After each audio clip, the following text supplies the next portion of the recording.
আমরা যে একটি স্থিতিশীল দক্ষিণ এশিয়ার স্বপ্ন দেখেছিলাম, বর্তমানে দিল্লির এস্টাবলিশমেন্ট সেই দক্ষিণ এশিয়ার সম্প্রীতি এবং আমাদের যে একটি শান্তিপূর্ণ দক্ষিণ এশিয়া আমরা প্রতিনিয়ত জনগণের সংগ্রামের মধ্য দিয়ে একটি কাঙ্ক্ষিত এবং লক্ষ্যে পৌঁছার জন্য যাত্রা করছিলাম।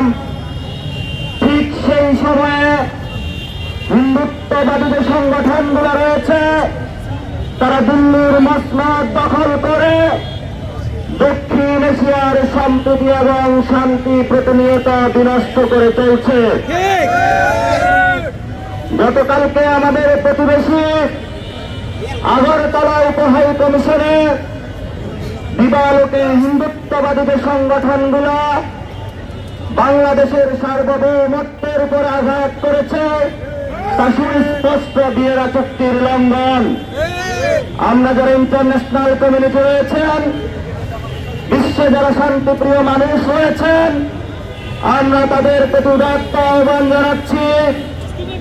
দেখুন সেই হিন্দুত্ববাদীর নগ্ন চেহারা কিভাবে উলঙ্ঘিত হচ্ছে আপনাদের সামনে। দেখুন সেই দিল্লির ফেসিবাদী আগ্রাসন কিভাবে প্রতিবেশী রাষ্ট্রগুলোর উপরে দিন দিন প্রলম্বিত হচ্ছে। আমরা দক্ষিণ এশিয়ার যে রাষ্ট্রগুলো ভারতের আগ্রাসন এবং নিপীড়নের শিকার হচ্ছে, আমরা তাদেরকে আহ্বান জানাচ্ছি আপনারা ঐক্যবদ্ধ হন।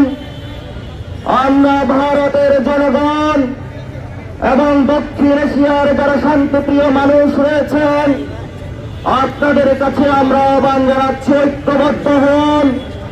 এই ঐক্যবদ্ধ হওয়ার জন্য আগামীর দিনগুলোতে ইনশাআল্লাহ ঢাকা সেই জায়গায় নেতৃত্ব দিবে। ঢাকা জাগ্রত হয়েছে। দক্ষিণ এশিয়াতে একটি সময় ঢাকা খুবই শক্তিশালী একটি জায়গা ছিল। ঢাকার সন্তানেরা আবার ফিরে এসেছে।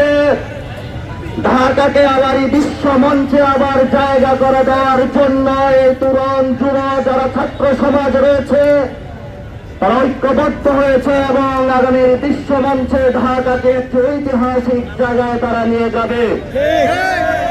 এই ক্ষেত্রে হিন্দুত্ববাদী সংগঠন ফেসিবাদী যারা সেই দিল্লির এক্সটেনশন বাংলাদেশে বিরাজমান থেকে গত 15 বছরে গুম খুন এবং নির্যাতন চালিয়ে মানুষকে দমিয়ে রাখার চেষ্টা করেছে, আমরা তাদেরকে বিদায় করেছি এবং আগামীতে দক্ষিণ এশিয়ার যারা শান্তিপ্রিয় মানুষ রয়েছে সকল মানুষকে ঐক্যবদ্ধ করে দিল্লির সেই হিন্দুত্ববাদীর যে মসনদ রয়েছে সেটি আমরা ভেঙে চুরমার করে দিব।